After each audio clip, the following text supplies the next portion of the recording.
বিসমিল্লাহির রহমানির রহিম। আমি প্রত্যেকের নাম বলেন। পিতা যাকে বাংলাদেশ খেলাফত মজলিসের বগুড়া উপজেলা শাখার সদস্য করা হয়েছে, আমি ওয়াদা করছি যে এক, আমি আল্লাহ রাব্বুল আলামিন এবং রাসূলুল্লাহ সাল্লাল্লাহু আলাইহি ওয়াসাল্লামের আনুগত্য ও আদেশ পালনকে সবকিছুর উপরে অগ্রাধিকার দেব এবং সর্বাধিক গুরুত্বপূর্ণ মনে করব। দুই, আমার সকল কাজের লক্ষ্য আল্লাহর সন্তুষ্টি অর্জন এবং ইহকালের ও কল্যাণ ও পরকালের মুক্তি লাভ।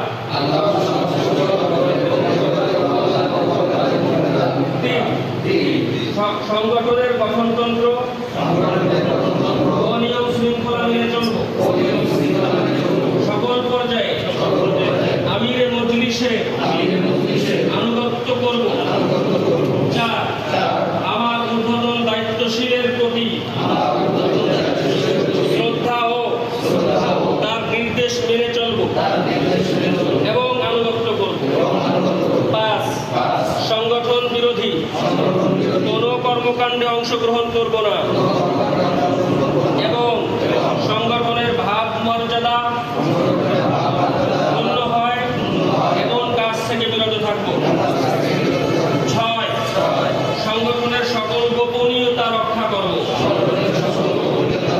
আল্লাহ তাআলা আমাকে ওয়াদা পালন করার তৌফিক দান করুন। আমিন। এই ফরমের উপরে সবার নাম, বাপের নাম লিখে আমার কাছ থেকে